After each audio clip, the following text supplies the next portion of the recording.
Check out monorail.com, America's affordable investment app, made for conservatives who want to keep their hard-earned money with companies that share their values. Download the Monorail app today. Join Monorail. Streets up, listen, and children listen.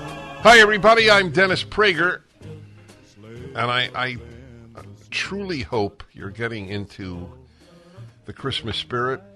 And for those of you who are Jewish, obviously, in the Hanukkah spirit, I just hope that the awful times in which we live, because the barbarians are not at the gates, they're within the gates, I still pray for you, and I don't use this terminology much, that you can tune out, as it were, and embrace this time, because there's no other answer, personally and globally, than good religion.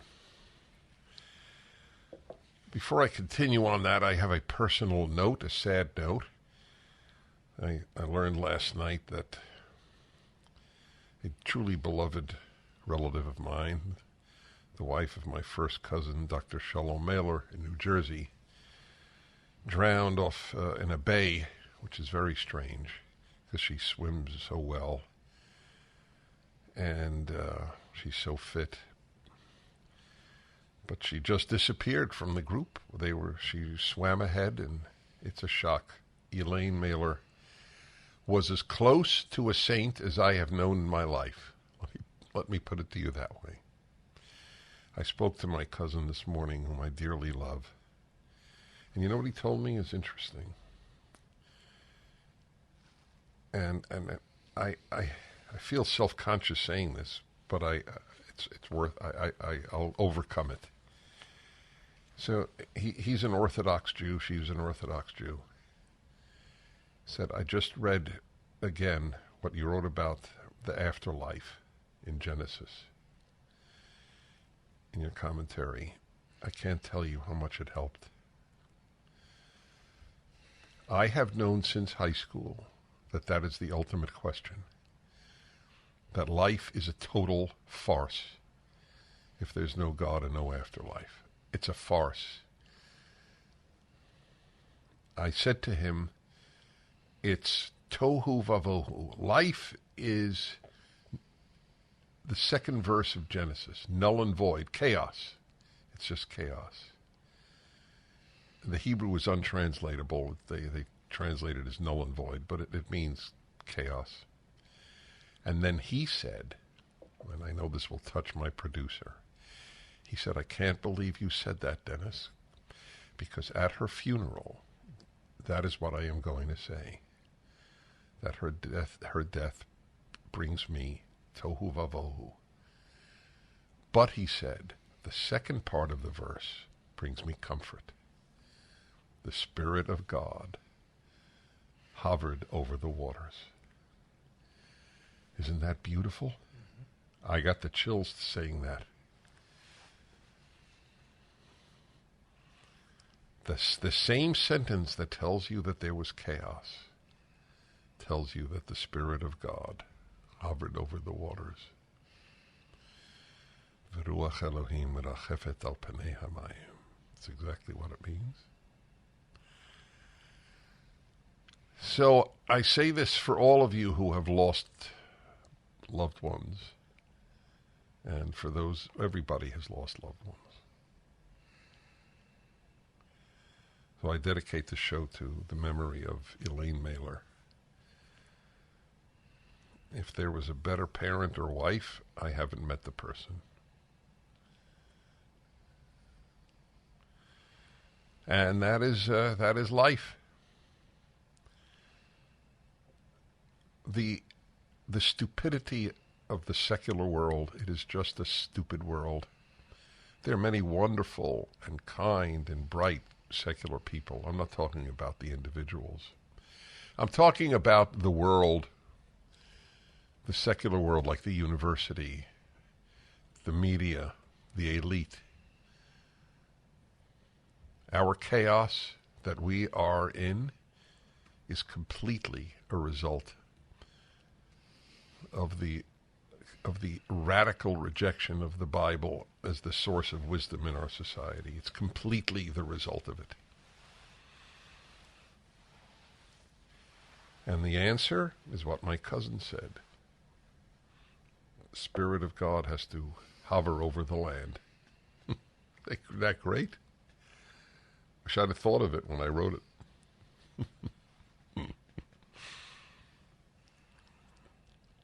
God is order. Godless is disorder. When people have to say that men menstruate, you know that the Cambridge Dictionary has redefined woman? You understand that, my friends? Just yesterday it was reported. Anyone who identifies as a woman is a woman. That's not a definition. It's an opinion. It's a definition. Is anyone who identifies as a black? Why not? Race is way less objectively defined than sex. Sex is in the chromosomes. I don't know if race is. And what do you do with the biracial?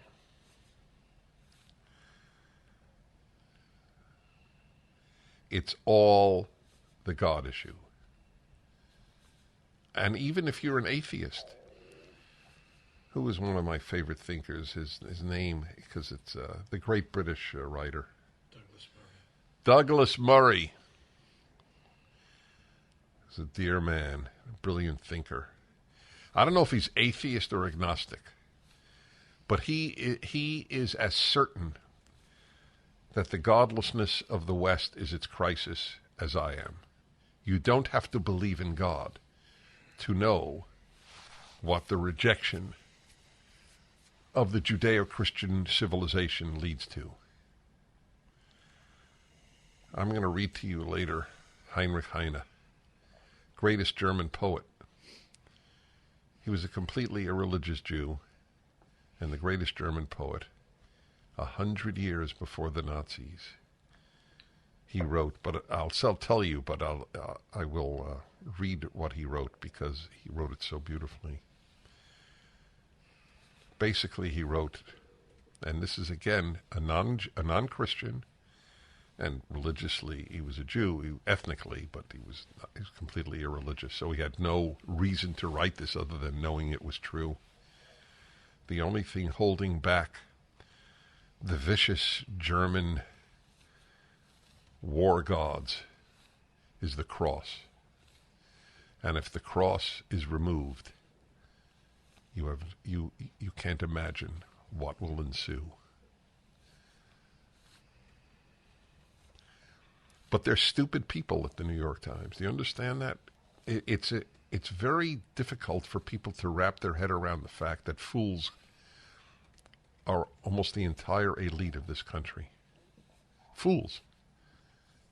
Because they don't understand what I just said. They truly don't understand it because they're invested in secularism.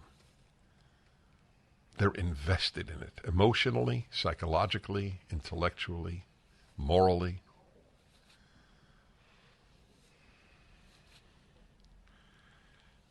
And the Spirit of God hovered over the waters. Yep. That's the answer to chaos. That's what gives you hope. All was chaos, but the Spirit of God hovered over the waters. So while there is chaos, there can be hope. Not Barack Obama hope and change. Genuine hope. Some thoughts on the season and on the loss of this dear, dear beloved human being. Elaine Mailer, may she rest in peace. And I'm as certain as I am of anything that she will be reunited with those who love her in some way that I cannot imagine, because I cannot imagine anything that is just outside of this physical universe with its five senses. I have no answer to the question, what is it like? I only have an answer to the question, is there something afterward? To which the answer is, of course. You really think you're just a robot? Which is all you are, if there is no Spirit of God hovering over the waters. I'm Dennis Prager. The Dennis Prager Show. History repeats itself, and we're seeing that play out with inflation. When Jimmy Carter took office in the late 70s, gold sold for $140 an ounce. By 1980, the price of gold topped out at $870 an ounce. If today's market performs like it did when Carter was in office, the price of gold could skyrocket from $1,800 an ounce to $9,300 an ounce. This is Dennis Prager for AmFed Coin and Bullion. Don't miss out on a great opportunity to purchase precious metals while the prices are still stable. If history repeats itself, we'll see a run on gold, silver, and platinum that will certainly drive up prices. Be smart and buy now, as I am. At AmFed, you're dealing with specialists who provide you with personalized attention, honest information, and sound advice. You'll never be pressured into buying outrageously priced so-called collectible coins or anything that you don't need. Take advantage of today's prices. AmFed Coin and Bullion, 800-221-7694. AmericanFederal.com, AmericanFederal.com. Merry Christmas, baby. Should it treat me nice? You bought me a diamond ring for Christmas. I feel like I'm in hell. 1-8-Prager-776. We're going to continue on this theme. So the death of yesterday's, out of nowhere, death of this fit woman. My cousin's wife and really provoked my thoughts here. And I'm curious, since I've devoted my life basically to the theme that we need to understand that secularism is a dead end, complete dead end.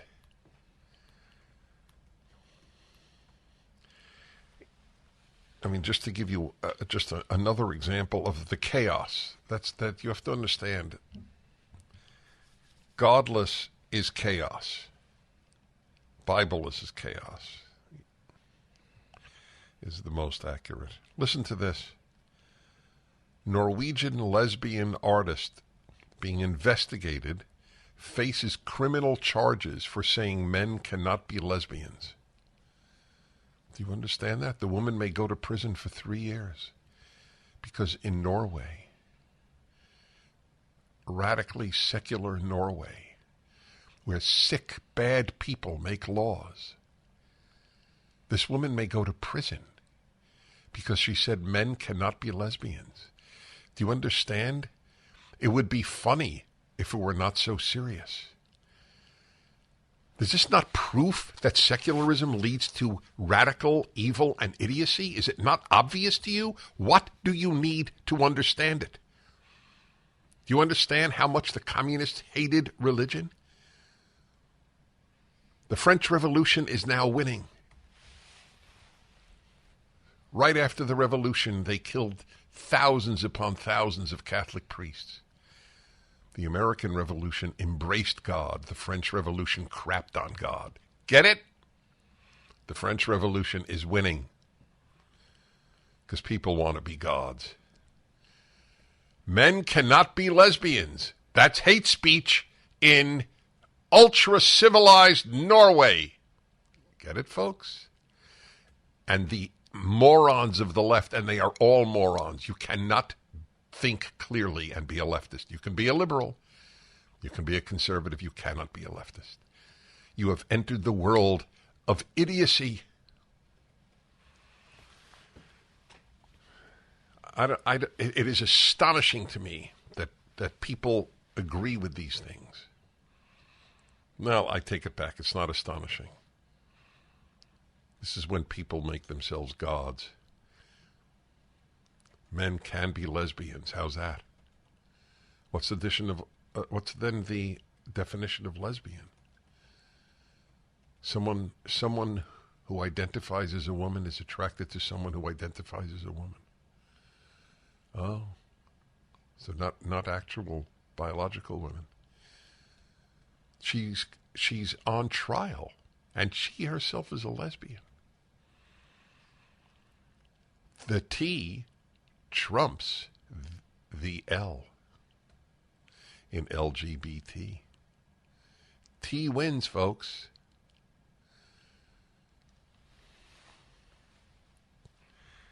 Certainly trumps women's rights.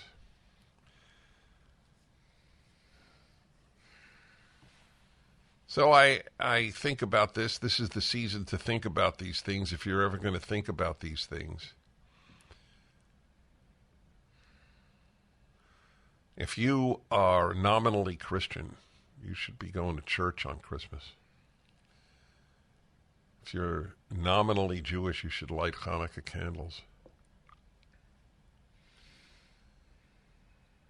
What's Hanukkah? It's a statement that miracles take place. Of course miracles take place. The whole bloody enterprise of life is a miracle.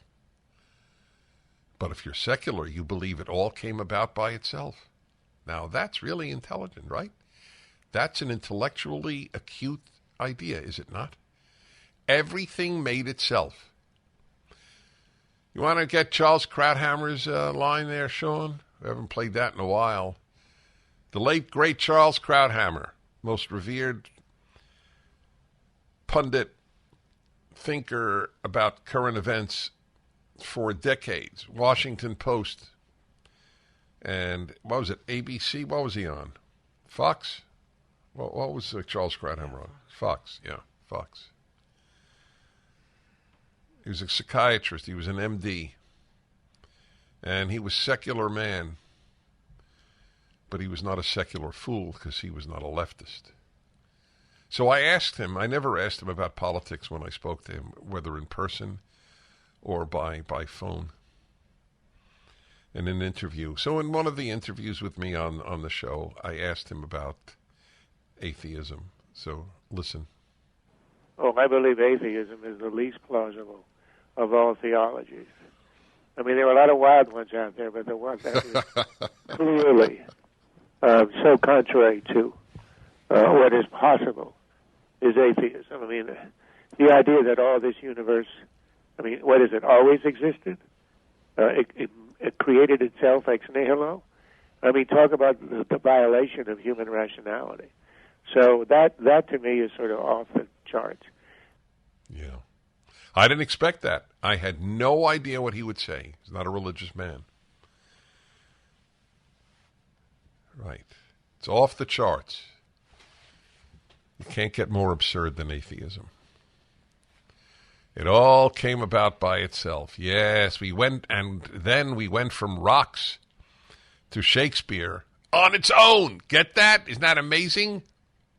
A rock becomes a playwright. Awesome. That's what they believe. I'd like to introduce you to Monorail, America's investment app that takes you from where you are to where you want to be. Monorail is an investment and savings app that is made for patriots by patriots. Doesn't matter whether you're an Apple fan or if you prefer Android, Monorail is available in both environments and online at monorail.com. Monorail is safer for users with bank-level encryption and biometrics. Your money is protected with Monorail through Securities Investor Protection Corporation and the FDIC. No matter how you engage with Monorail, you're getting the security and safety that you need. Whether you're adding funds to your investment account, looking to buy a stock, or putting money aside for future purchases. With Monorail, you can put your money where it matters and utilize the economic power that built this country. Don't go somewhere else to trade stocks. Monorail gives you the freedom to purchase whole or fractional shares in companies you believe in. It only takes 5 minutes to download the app and set up. Join the pro-America money movement. Join Monorail. For the sunshine of a friendly gaze. Hi, everybody. I'm taking the liberty, given the season we're in and given the death of my dear relative that suddenly happened, and meditating on life here. the colossal error in the West was made. We don't need God and religion, and that's the crisis. That's the chaos.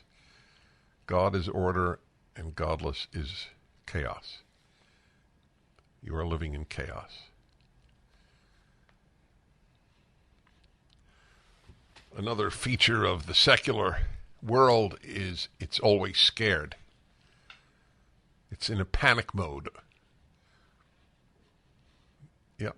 Fear is another triumph of the secular world, as we just saw with COVID. Yes. Deprive children of school for 2 years because they may catch COVID. One secular society said no. No kids died. No teachers died. Not from, at least, if a teacher died, it wasn't from getting COVID from a kid, let's put it that way.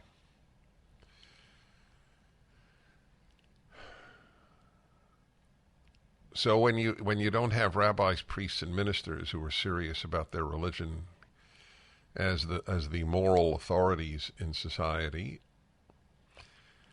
or at least even just religious people who are not ordained, you end up with Fauci as your prophet. The secular world produces everything that the religious world did except order and sanity. It has its rituals, it has its deities. Mother Earth. Mother Earth. What was it the New York Times published recently? Remember? Wasn't it a serious column about people who are okay with the human race dying out because they advocate. They advocated? Yeah. Yeah. What are they called? Something natalists? Anti-natalists or something like that. That's right.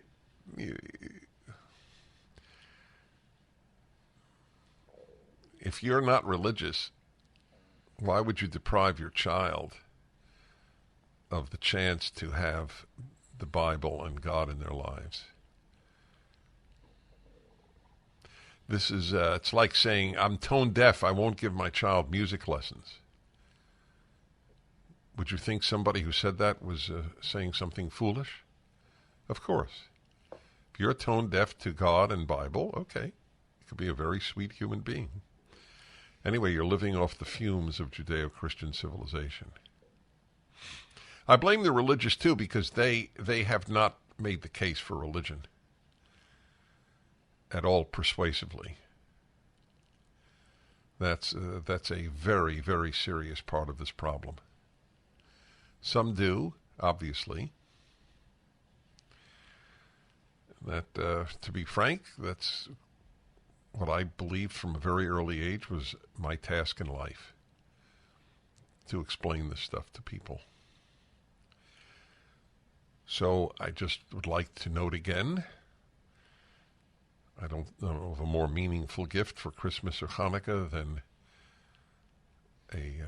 any of my 3 volumes of the Rational Bible. The latest just came out in October, Deuteronomy. I have no favorite among the 3 volumes. It doesn't matter which one you get. And it's beautifully published. It's a hardcover, beautifully done book. I'm very proud of my publisher, Regnery.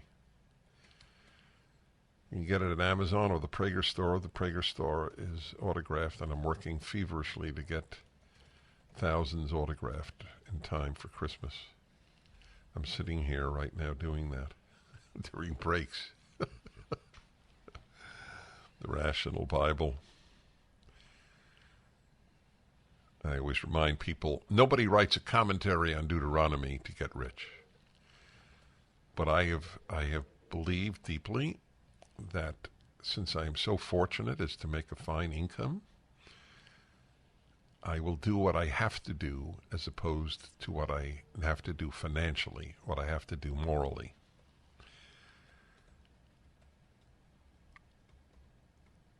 The foolishness of people to think we can get rid of the sources of morality and of understanding life, and we won't have chaos. Woman is now redefined in the Cambridge Dictionary. A Norwegian lesbian is going to prison because she said men cannot be lesbians. Is that not a wake-up call? What level of absurdity and evil do we have to reach, cutting off girls' breasts at 18? And you don't think that this is the consequence of something? 1-8-PRAGER-776. Is this a consequence of something? That's my question to you. Are you a successful loan officer in the mortgage business, looking to grow your business in 2023? Are you looking for a dynamic and supportive work environment with a team I trust? Are you looking for a wonderful culture with people who share your values? Andrew Del Rey and Todd Avakian of AndrewandTodd.com are looking for experienced loan officers to join their team. They're looking for people who value their clients and are solution-based problem solvers. Maybe you've worked in an environment that treats loan officers and their clients like a number, and you're ready for a real and meaningful change. They have offices in Southern California, but service clients nationwide. So whether you're in California or out of state, I invite you to talk to them about joining their team. Call them at 888-888-1172. That's 888-888-1172. Or click the Join Our Team button at AndrewandTodd.com. Yes, go on. Hi, everybody. Dennis Prager here, male-female hour, second hour every Wednesday. Most honest talk I am aware of in the American media about men and women. It's a very popular hour, as it should be. 4 times a year, every season, I give you a gift. This is the winter gift. Alison Armstrong. Alison Armstrong has been on the male-female hour since we began in 1874. We're both well preserved. We are well preserved. That is exactly right. The problems of men and women were different in those days, but not entirely. The male-female issue has been eternal. Alison Armstrong is having a white Christmas. She is ensconced in her home. I have a certain envy of you to sit in your house and watch snow fall. Is it falling right now as we're speaking? It is huge flakes, and I'm surrounded by mounds of snow. It's been snowing since Monday. And I was supposed to take my dog over to Dan's house while we were doing the show, and I can't get there. So wow. Here beside me. No, it's hard for everybody. I mean, I grew up with snow, but New York is incomparable to western Colorado where you are. Anyway, yes. You will truly be having a white Christmas. And Alison Armstrong is one of the... I'm sorry? What? Except I'm going to Arizona. Oh, really? Oh, how ironic. Yeah. Oh, well, all right. Well, you'll have a white post-Christmas. You'll have a white New Year's. Anyway, Alison Armstrong is one of the deepest thinkers in this country on the issue of men and women. She has had seminars for decades for women and men, but especially for women. And they have been filled with insights and helped people immensely. I know this from so many people calling into the show. You can reach her at AlisonArmstrong.com. Is that correct, Alison? Yep. And let me just tell you, Alison is 1 L, 1 S, 1 I, 1 N. Except we know most people spell it with 2 L's, so they can even misspell it and get to me. Oh, really? Oh, yeah, that was very, very wise. So I didn't have to tell them there was 1 L. So Alison Armstrong is my one guest that... I'm sorry? Well, I don't stop you from telling them because it's just so sweet that you're so committed to them being able to get through. I am, yes. I'm very committed to that. I'm committed it for your sake, but even more for their sake. It'll help them. Yeah. That I don't get a commission, by the way, folks. Just for the record. So, Alison, I have stuff on my mind, but you always have stuff on your mind. So, it's not really a gamble because it's Alison Armstrong, but it's the only guest I ever have where I just tell the guest what's on your mind. But I have stuff. What would you like to tell us what's on your mind for today? Do you have something? I do have something, but I also left myself open in case there's something you want to talk about. My thing would be a predictable conflict that's going to it happens all the time, but it can be worse during the holidays. And it's between what we do to feel secure by being productive and what we do to feel safe by being connected.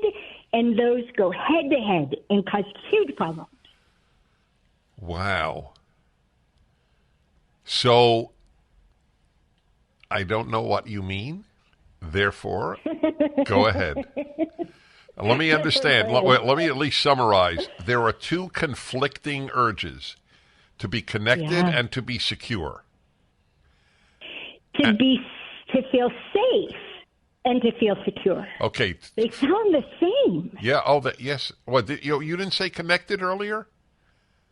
I did, but we go about feeling secure by being productive. We've gotten things done. We're producing results. We're making things happen. But we feel safe by being connected, which requires interest and attention. And when someone's being productive, it's very hard for them to have interest and attention. Oh, okay. So since you're attaching it to this season, would an example be, let's say, to use a generalization, let's say there's a husband and wife. The wife is preoccupied with preparing for Christmas and all the guests, and he therefore suffers a lack of attention from her. Yes, that will happen, or he'll try to get attention from her, and she can't pay it. Like, she's got to have these things done before she can even be present to another human being. Or the opposite may happen. Someone's got deadlines and due dates and results to produce for, say, the end of the year in a business, and their partner is very romantic about the holidays, and, we're supposed to have these moments of gazing into each other's eyes, and we're supposed to be so close, but we're not. And that angst about that it's personal, right? That the person who isn't getting attention, that it's personal, right? Instead of, okay, we all have this. We all have a degree to which we need to be productive and and then we can be connected, if you will.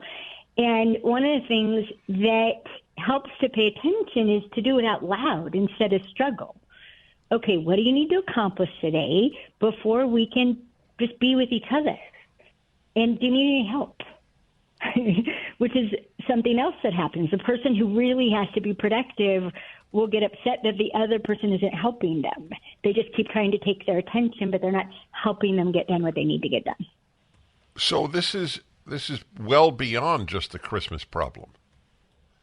It happens all year round. It just gets worse around holidays because we have this romantic idea about how things are supposed to be perfect, and we're supposed to be so in love, and we're supposed to be so connected and mushy and yummy, and all these things are getting in the way of it.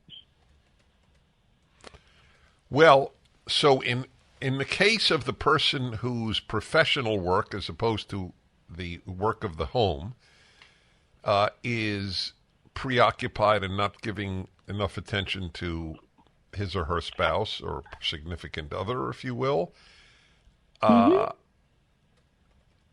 that's somewhat insoluble in terms of, it's not insoluble, but in terms of let's say let's take the standard, and it's no longer even the standard. But let's say just for the sake of this analogy, okay, so he is, he has some work, there's year-end intensity or even middle-year intensity, fine. The odds are, because of the nature of the work, she can't really help him. He might be able to help her prepare for Christmas, but I don't see it, right? So it doesn't equally go in both directions. Well, support looks a lot of different ways. Sometimes supporters leave someone alone to do what they need to do, and don't be grumpy about it. Just like understand and be supportive. And can I pack you a lunch, right? Or, Dan, my boyfriend, right? He does all the snow plowing around here, and so he might have to snow plow 3 or 4 times a day. And I get out on my tractor and I snow plow too. I did that last weekend. But sometimes instead I just feed him. That helps. All right, we'll be back in a moment. 1-8-Prager-776, Alison Armstrong, and the male-female hour. My Pillow is excited to bring you their biggest bedding sale ever, and just in time for Christmas. For a limited time, get the Giza Dream bed sheets for as low as $29.98, a set of pillowcases for only $9.98, and rejuvenate your bed with a My Pillow mattress topper for as low as $99.99. They also have blankets in a variety of sizes, colors, and styles. They even have blankets for your pets. Get duvets, quilts, down comforters, body pillows, bolster pillows, and so much more, all with the biggest discounts of the year happening now. They're also extending their money-back guarantee for Christmas until March 1st, 2023, making them the perfect gifts for your friends, your family, and everyone you know. So go to MyPillow.com and use the promo code Prager, or call 800-761-6302. You'll get huge discounts on all MyPillow bedding products, including the Giza Dream bed sheets for as low as $29.98, and get all your shopping done now while quantities last. Soon it will be Christmas Day. City sidewalks, busy sidewalks, dressed in holidays. Hi, everybody. Dennis Prager here. And just want to remind you about Angel Tree Campaign. A lot of kids in this country have a parent in prison. So there's a beautiful campaign to get them a gift, hopefully from the parent, as it were, a note from the parent, give them some religious commitment. It's a very beautiful campaign. So if you do as I do, especially at the end of the year, you want to give some more charity. This is the one at Salem for Christmas. The Angel Tree Campaign. There's a banner at my website, DennisPrager.com. $25 services a kid. Obviously, 10 kids is $250. It's tax deductible. And you will feel good that you've done good. Angel Tree Campaign. The banner is at DennisPrager.com. So I'll give you a moment to click there. Presents are a testimony of God's love for the incarcerated parent. That's their motto. It's very nice. I am here with you on the male-female hour with the inimitable Alison Armstrong. And so what's on your mind, it seems to me, is the great conflict of how do I do my work and attend to my spouse or significant other. Is that fair? It's fair, and it's easier to pay it enough attention. Like, this is really important. This is the source of so many breakdowns and breakups, because it's not really, it's not just do my job, right? When it's doing our job, being productive, respected, trusted, that makes us feel secure. And until we're secure, we can't really be present. However, we access feeling secure and feeling safe. That's what allows us to be present to each other. And it's something we all need support in because it's a very difficult thing for human beings to be. And so it's like, you don't pay me attention. Well, I got to work. We don't understand why these arguments persist because we don't know it's really about safety. And until people experience safety, they also can't experience something you and I are really committed to, happiness. Right? Until we feel safe and secure, we won't experience happiness. So the more we can support each other during this time, the better. And I laughed, Dennis, when you said that the man can help the woman with like preparing the home for the holidays. I laughed because one of the problems of being female with a home to prepare for the holidays is another person can only help to the degree that they're certified in doing it my way. Oh, man. Remember we talked about that okay. one day? So I learned early on in my marriage that my doing the dishes was regarded as a joke.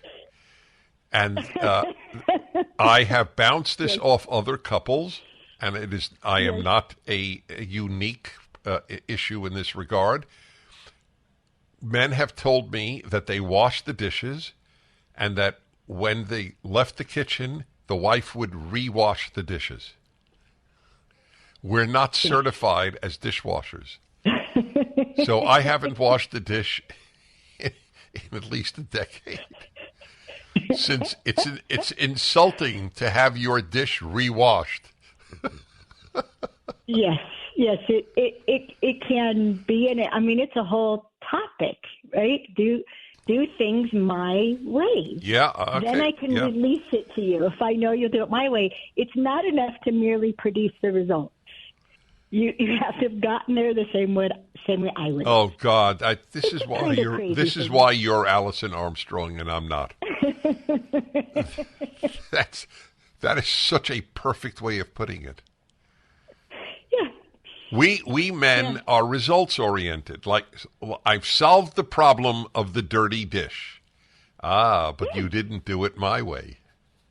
All right. What I don't quite understand, but I assume that you will explain it because you're gifted. What is the connection between that and feeling safe and secure?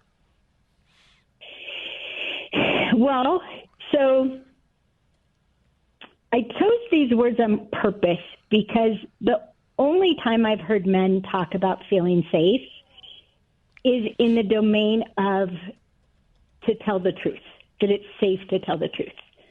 That, like, a lot of men don't feel safe to tell their wives or girlfriends the truth because of how she reacts. And then that's when I hear men talk about feeling safe. The rest of the time, I hear the word secure, and which is interesting because secure is a lot more factual, and it'll be based on things that are measurable, and that the result was produced, that I got the promotion, that I'm well thought of by my boss, as evidenced by the accountability they gave me or what they said about me to somebody else. All that stuff can be more tracked. Whereas literally feeling safe is one of the biggest mysteries about interacting with women. Because you can't make us feel safe. And then the fact that we flip back and forth from needing to be productive and needing to be connected, you've heard me express it before, is we're both hunters and gatherers. And hunting, we need to be productive. Gathering, we need to have this diffuse awareness and pay attention to everybody and feel like we know what's going on with them and that they see us.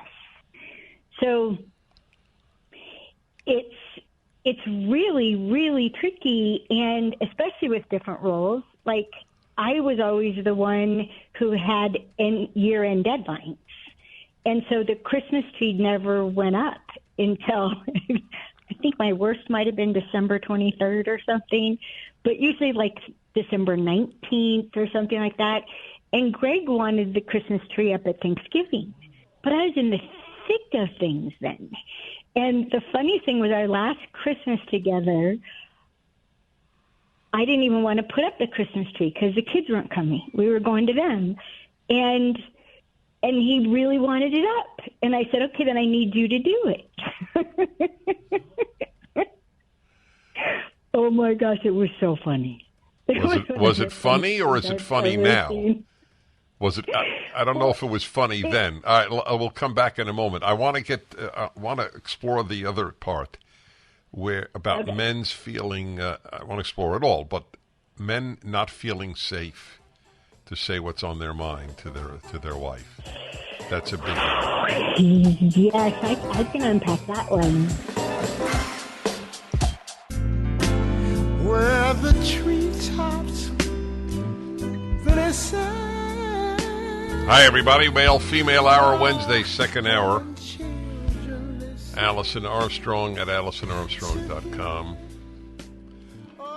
Devoted her life to understanding men. Her story, by the way, is truly magnificent. She simply wanted to understand men. Right? When you were a young woman, that's what when you were a younger woman. I was 30 years old, and my friend was called a frog farmer. Right. As in a woman who turns right. princes into frogs. Mm-hmm. And I got it. I was bringing out the worst in men, and I wanted to know how I was doing that, so I could stop.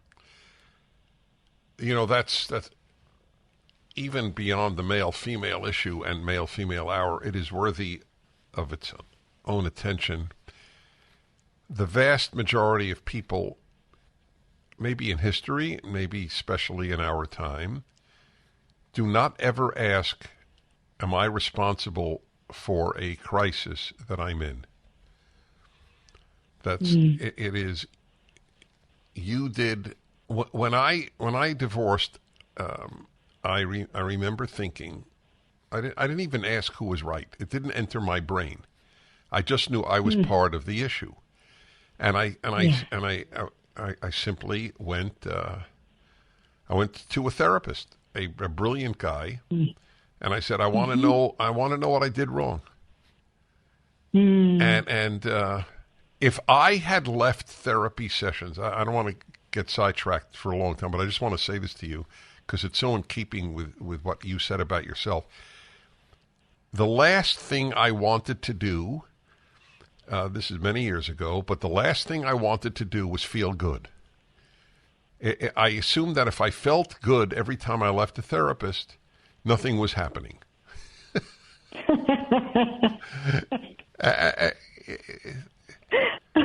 I didn't go for reinforcement that I am a healthy, wonderful human being. I wanted to find out, what went wrong with the carburetor. It's just so. Anyway, I so salute you, and it obviously you have so affected so many people as a result. So I want to go back to this. So we're talking about issues that can create tension between couples, and in the holiday season, and for that matter, the rest of the year. Then tell me if my summary is accurate. And one of the arenas is where one partner may not feel all that attended to, and therefore not that secure, because the other is preoccupied with the hunting and or gathering. In other words, doing work. So that's one issue you're raising, correct? Yes, I would say it a little differently, but close enough. Because you want to get to this business of it being safe to tell the truth. Yes, because I have on my own noted how much men walk on eggshells with their wives, even if they love them and the wife loves them, about, for example, their sexual nature. And they clam up. And very few men acknowledge this publicly because they're afraid to. I have been endowed with a relatively fearless nature, and I don't care. People, doesn't matter. All I know is I know this is true. And then my line, and I'd love you to react, obviously, My takeaway is, so many women say, my husband doesn't. He's silent. He doesn't talk. But if he's afraid to talk, that might be one of the reasons. And I'm not blaming the woman. She's reacting to her own fear of hearing these things that a man might say. So go ahead. Yes, I want. Yes, it's all yours now. Okay, so I did a webinar that people can get on our site in the holiday sale called "Why You Can't Trust Men to Tell the Truth." And when I publicized it, my graduates were freaked out that Alison Armstrong would say you can't trust men to tell the truth. But the webinar itself is a rug pull because AKA how honest men, how women convince honest men that it's not worth it.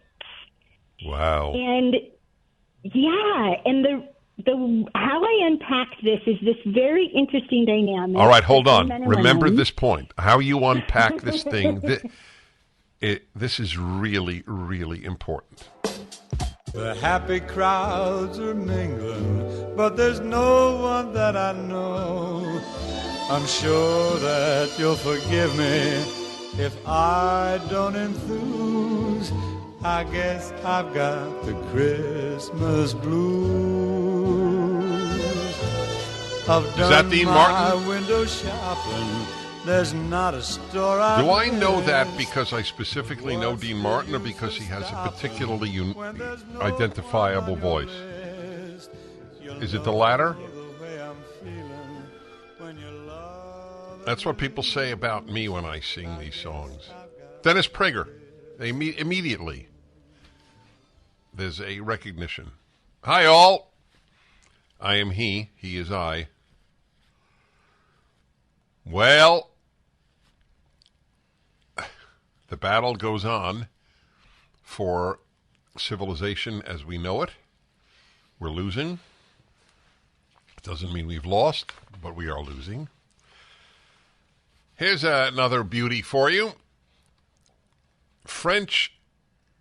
Here. A ballroom dance teacher at elite French university Sciences Po, Paris, Sciences Po Paris, to anglicize it, is out of a job after she was reprimanded for, are you ready?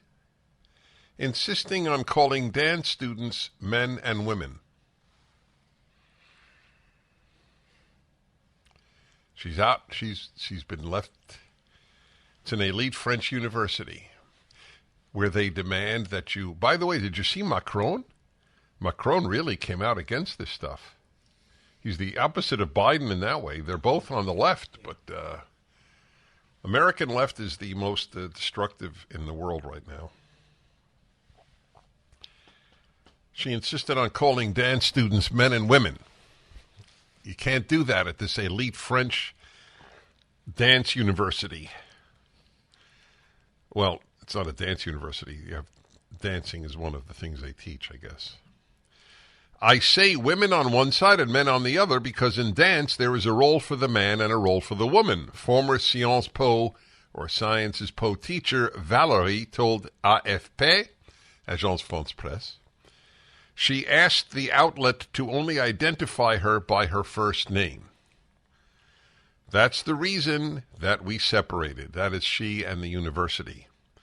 The university told AFP that officials had called a meeting with Valérie over her use of, quote, discriminatory, unquote, language. Valérie subsequently quit her job over the university's demands to use the words leader and follower instead of men and women, according to the outlet. Wow. I'm surprised they allow leader and follower. Right? I mean, we don't allow master bedroom anymore. Why does leader and follower? Why is that acceptable? A student who spoke to a Parisian outlet described Valérie as old school, who had made the class, quote, feel uneasy. Wow. Now, if you had to bet your life on it, would you bet it was a female or male student? Valerie said she refused to, quote, bow down to the dictatorship. Remember, all good in the world is done by outliers. Valerie is one of them. There is bad done by outliers on occasion, too, but all the good is not... The sheep don't do the good. If you find yourself agreeing with the masses, you may not be wrong. The masses are not always wrong, but you should really, really check whether you're right or wrong. In other words, are you comfortable with your position in the sense of being part of a mass agreement? If you're a left-wing student at a left-wing university, which is redundant, they're all left-wing with a few exceptions, are you because you know that the position is true, accurate, moral, rational, or because it's the comfortable thing to do? They're censoring me. I won't bow down to the dictatorship. Forget about being politically correct. What's next? Swan Lake with a hairy swan? Science's Poe, that's the university, added in its statement to Fox News Digital that it is, quote, committed to fighting against all forms of discrimination and hence firmly denounces the falsehoods and political manipulation engendered by the resignation of a dance teacher. Yes, it's a falsehood that the dance class consists of men and women. It's a falsehood. Everything Orwell wrote has come true. Wet is dry, night is day, 2 and 2 is 5.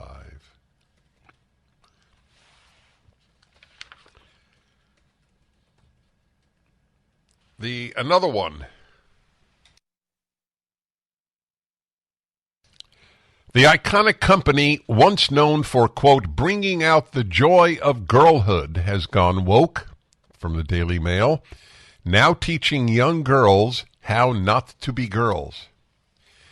In its book titled Body Image, How to Love Yourself, Live Life to the Fullest, and Celebrate All Kinds of Bodies, unquote, American Girl offers, quote, a smart girl's guide, unquote, to socially and medically transitioning from one gender to another. I saw these books.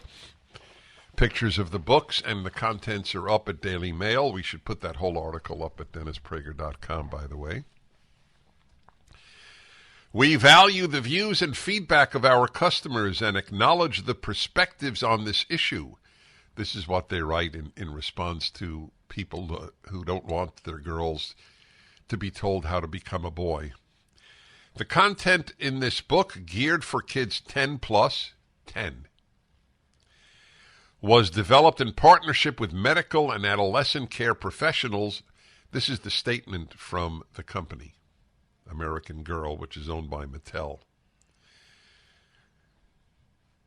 It was developed in partnership with medical and adolescent care professionals and consistently emphasizes the importance of having conversations and discussing any feelings with parents or trusted adults.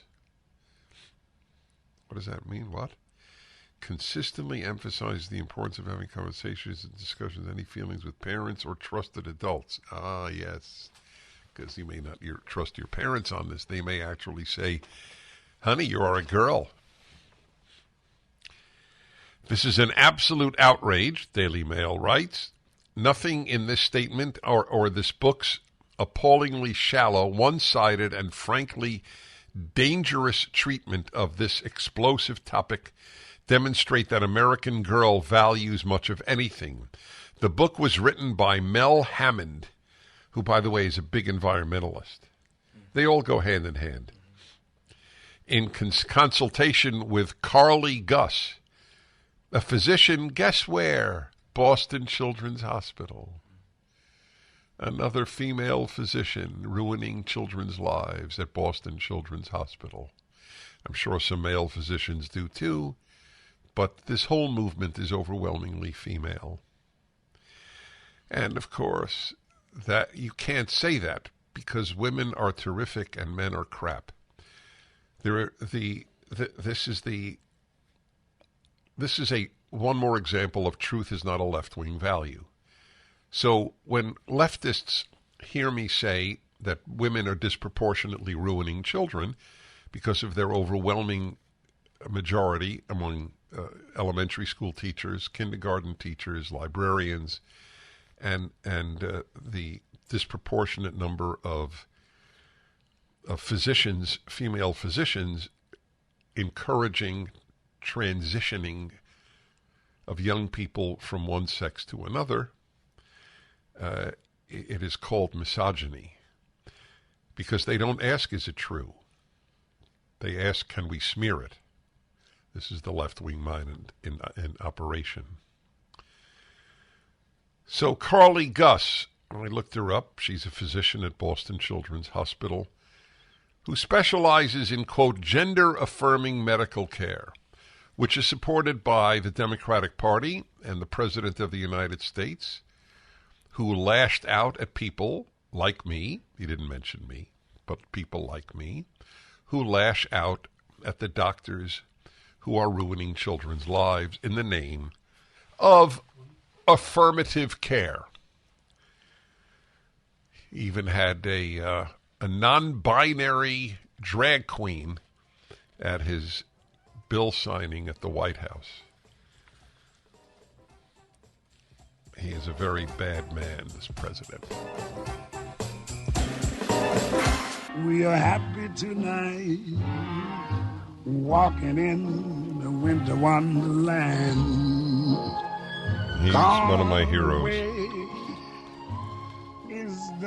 I reported to you in the first hour of my show today that a woman in Norway is on trial. She is, yes, correct, she is on trial. A lesbian, no less. She is on trial for saying, are you ready? That men cannot be lesbians. The left not only lies, because truth is not a left-wing value. I know that for a fact. It has never been a left-wing value. From Vladimir Lenin to the current typical university, to the entire world of the left and the media, truth is not a value on the left.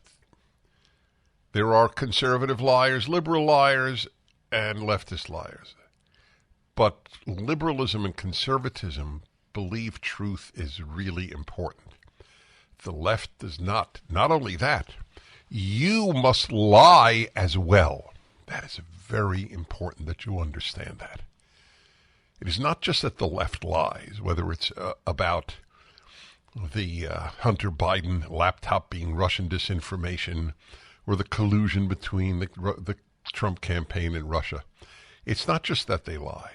You must lie. That's what makes it totalitarian. You cannot say that men can't be lesbians.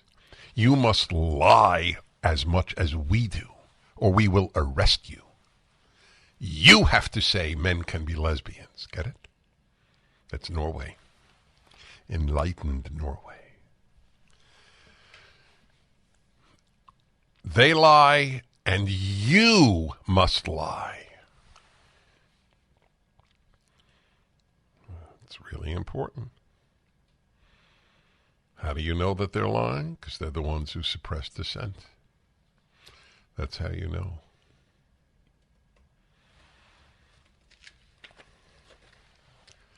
Yep. She faces 3 years in jail in Norway. Men are men regardless of their sexual fetishes. The lesbian, Tanya Givjon.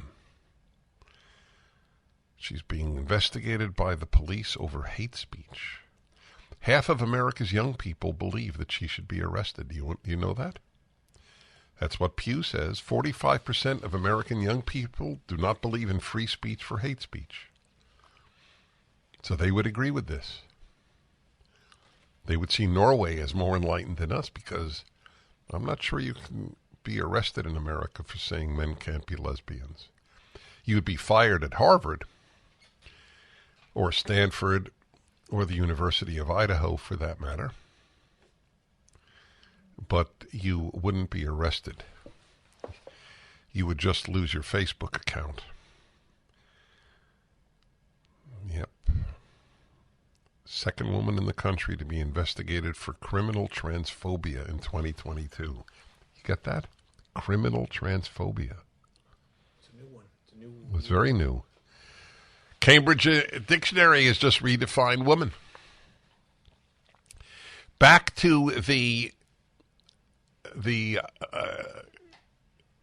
girls, the American Girl Company. The book is Body Image, How to Love Yourself, Live Life to the Fullest, and Celebrate All Kinds of Bodies. It's a smart girl's guide to socially and medically transitioning from one gender to another. From the book, by the way, it was written by this activist Mel Hammond with a physician at Boston Children's Hospital, Carly Gus. Should check her out on the internet. And if you contact her, please, please, please be respectful. The way you show your gender to the world through clothes and behaviors is your gender expression, the book explains to girls 10 plus. While gender expression is what you show on the outside, gender identity is how you feel on the inside. A girl, a boy, or someone who doesn't quite fit into either category. There you go. That's putting an idea in a 10-year-old's mind. Maybe you're neither. We are committed to delivering content that leaves our readers feeling informed, confident, and positive about themselves, the statement reads. The entire subject is presented in this way. The author doesn't go into any depth, provide any voice to credible opposing positions, or most critically, tell the stories of medical transitions that failed. For those who don't understand how potentially harmful it is to encourage children to identify as the opposite sex, this is an opinion piece in the Daily Mail. Consider the many stories from detransitioners documenting the lifelong complications they now face. Prisha Mosley, for example, experienced the harms of transgender indoctrination firsthand. As a young teen, Mosley felt so uncomfortable in her own body that when she learned of transgenderism online, she thought that taking on a male identity would make her feel better. Despite a well-documented history of mental illness, including severe anorexia, doctors and therapists put Mosley on the trans assembly line, as one doctor puts it. At 17, they prescribed her testosterone.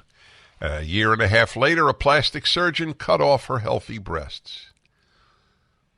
Yeah, I read about child sacrifice in the Bible and outside of the Bible as well, but it's particularly hated in the Torah, the first 5 books.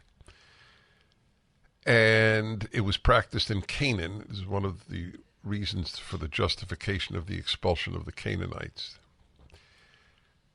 How progressed are we from the ancient Middle East, or for that matter, the Incas? Why is this not child sacrifice? It's true they continue to live, but it's a form of it. You'll be for us, fa la la la la la la la la. Strike the harp and join the chorus, fa la la la la. Hi everybody, you're listening to the Dennis Prager Show. Reading to you about another institution destroyed by the left, American Girl, and the book they're putting out to encourage kids to rethink whether they're comfortable as a boy or a girl, especially, well, it's a girl actually, because it's American Girl. This comes from the Daily Mail. The book is up at DennisPrager.com, and you'll see the pictures from the book there. I'm sorry, the article is up at DennisPrager.com.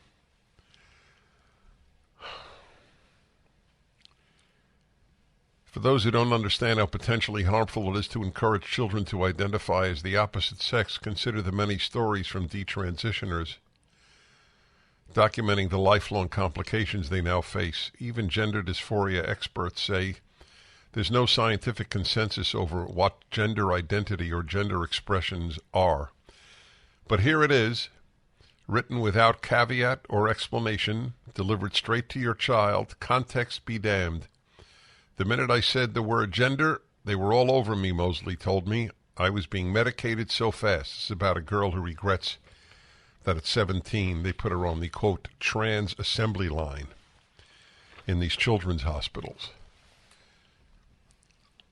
There is no institution the left is not corrupted morally and intellectually. I can't think of any mainstream institution anyway. Now 24, Mosley is questioning how a team of healthcare providers not only allowed but encouraged the teenage girl in mental distress to permanently mutilate her body at such a young, innocent age. Yeah, doctor cut her breasts off when she was 18. I hate that doctor.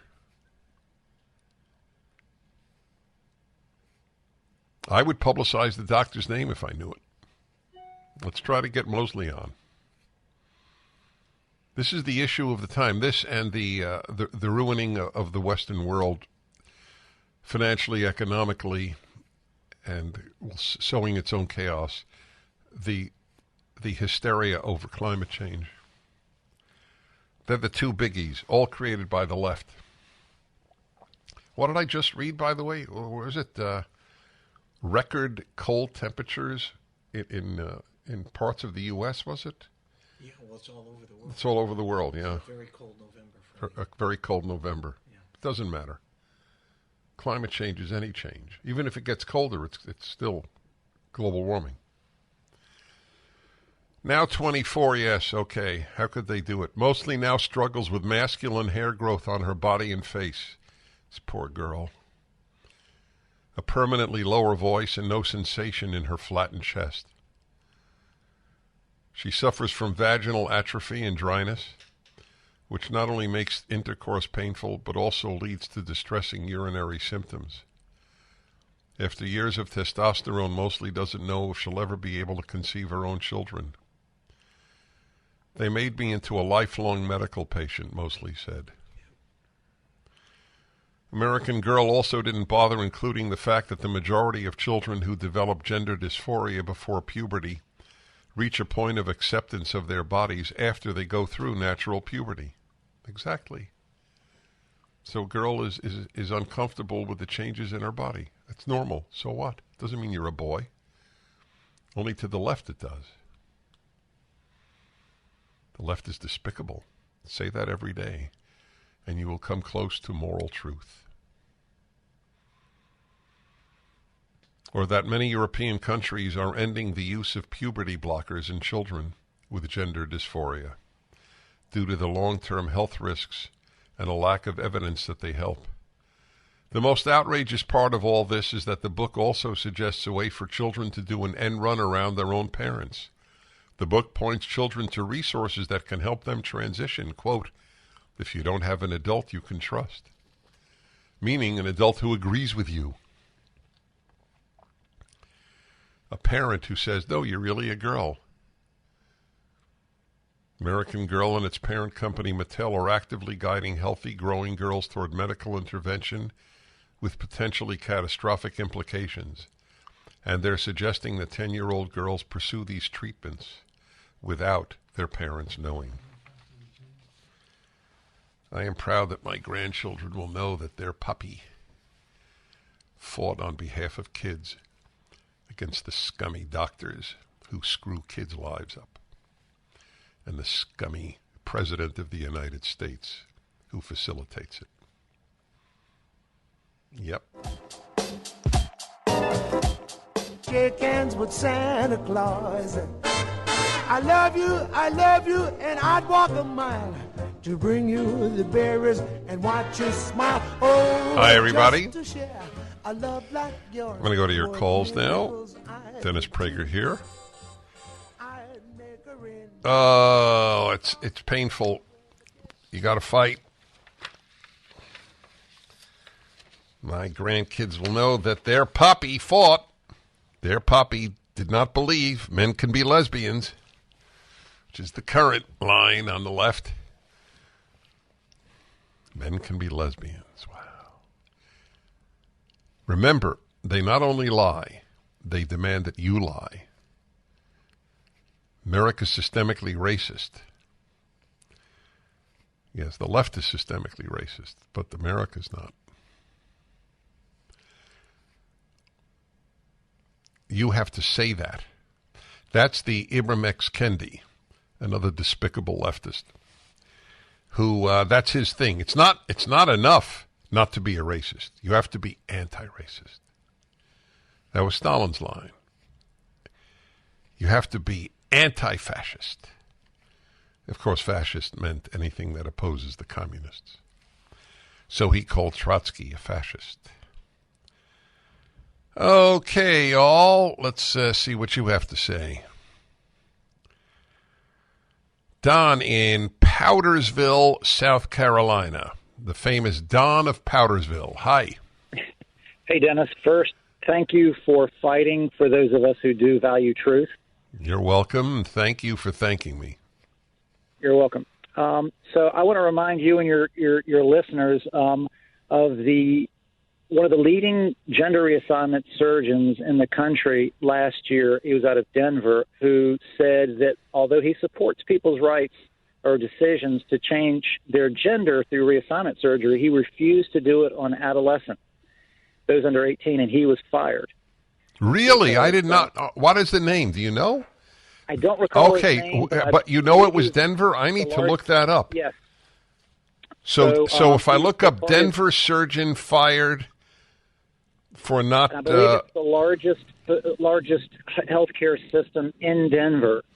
So there was such a public outcry from the left that they parted ways with him because, But what I was going to ask you, so as you look at that, but I was going to ask you, for a healthy civilization, you'd think that sexual mutilation of adolescents, exposing preschoolers to gender ideology and sexuality would be the line in the sand. The Democrats and Joe Biden support this, as you said, but what will it take for establishment GOP to say enough is enough? Other than Ron DeSantis in Florida, who on the establishment level of GOP is fighting for these kids and fighting for people who know that the insanity on the left. Maybe Mike Pompeo. He might be the other one that I can think of offhand, and I'm sure Ron Johnson. But you're the larger. They are not. I'm sorry. But as a group, you're right. You're right. It has been the case all of my life. Yes, sir. The Republican Party does not fight the culture war. They do not. It doesn't even. I'm not sure. Look, I support the Republicans with passion because they're the only alternative to Democrats. So virtually any alternative to the left is good. Virtually. I mean, I could think of an alternative that wouldn't be, but they don't have a party. The Republican Party is my only alternative. But you're right. They don't think in these terms. They don't even. And I agree entirely. There's no one else to vote for, but I wish they would fight as hard as the left. Yeah, well, the Republican who is would be their line. The Republican who is won by 19 points as governor of Florida. That's correct. You think they would learn their lesson? And that's why I believe that if the primaries were held tomorrow, he would win. I agree. Yeah, you're not the only one who agrees. Bless you. I said the famous Don of Powdersville, and I was right, Alan.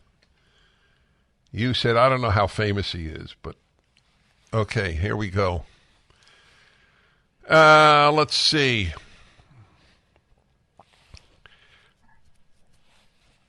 Okay. Linda in San Marcos, Texas. Hello. Yes, hello. Hi. Thank you for taking my call. I appreciate it, and I do love listening to you. Thank you. I just want to mention about all the transgender issues that are going on and how young people are so being misguided and not really getting counseled by medical physicians or psychologists or counselors. Instead, just a mere mention or thinking that will solve their problems, and they believe it. But in some ways, if you think about it, about the Muslim women or perhaps in certain parts of Africa and some of the other Muslim countries where they have genital mutilation of young girls to keep them from being able to have any kind of sexual intercourse at any age until they're married. And the women there, the young girls, begin to think that is something they have to go through. And this is what, they're making this sound, they want to make it sound almost like normal. Like if this is what you're thinking, then this is normally what you need to do. Yeah. And Americans raise a ruck. It's horrible about the genital mutilation of these young girls in these foreign countries. That's always been something, the Americans are like, no, it's not. Well, we can no longer condemn it without being called hypocrites. The West can no longer condemn it, certainly America. That's exact. Yes, you're 100% right. You mutilate your girls, we mutilate our girls. You do it in the name of Allah, and we do it in the name of trans rights. That's it. That's the only difference in whose name we do it. You mutilate, we mutilate. But I'll bet that there are more voices at universities in the Arab world against female mutilation than there are voices against female mutilation at American universities. One does not identify the mutilation of girls in Muslim countries with the elite. We return. Please don't hurry. Why don't you put Hi, everybody. Dennis Prager here. I want you to know that all of your letters and telegrams wishing Sean a complete recovery from his flu, especially the telegrams, yes, meant a lot to him. So I just, on his behalf, he doesn't have a microphone, thank God. That's a relief. Oh, my dear friends, yes, this is very important to keep laughing. Believe me, it is. Sarasota, Florida, one of my favorite places, the west coast of Florida. Hello. Hi, how are you? Let me say your name. Aston, is that correct? Ashton. Uh-oh. No, that's not a punishment room. Stop it, Sean. Okay. No. It is not worthy of the punishment room. Oh, no. Oh. Professional. That's what you're going to do. Okay, go ahead, Ashton. That was fun. I was just calling. I was just tuning in. I'm a parent of 3 small children here in Sarasota, Florida, and I was very involved in our August primary with our school board election. And unfortunately, we did not get the support from our local GOP. We thankfully have a great governor who supported us, but the reason why we were all fighting was because we don't want to see the gender ideology accepting of the gender mutating of adolescents in our public schools. So, a group of moms, about 10 of us, we stuck together, and actually our GOP tried to go against our campaign. We lumped all 3 school board members into ZEM, is what we call it, and our GOP here in Sarasota would not allow us to pass out any literature at the tents, at the polling places. This is amazing. This is amazing. They also came up with BRT, which is it was the first letter of the first names. Now, I've never heard of a campaign running on a first name. Well, this is they went against us, yes. and this is home of Joe Gruters, who's okay. I gotta let you go, but this is really important to me. Send me an email about that. My friends, please donate to the Angel Tree campaign to give a kid a gift for Christmas whose parent is in prison. It's at my website. See you tomorrow. Dennis Prager here. Thanks for listening to the Daily Dennis Prager Podcast.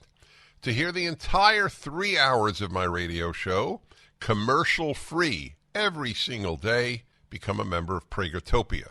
You'll also get access to 15 years' worth of archives, as well as the daily show prep. Subscribe at pragertopia.com.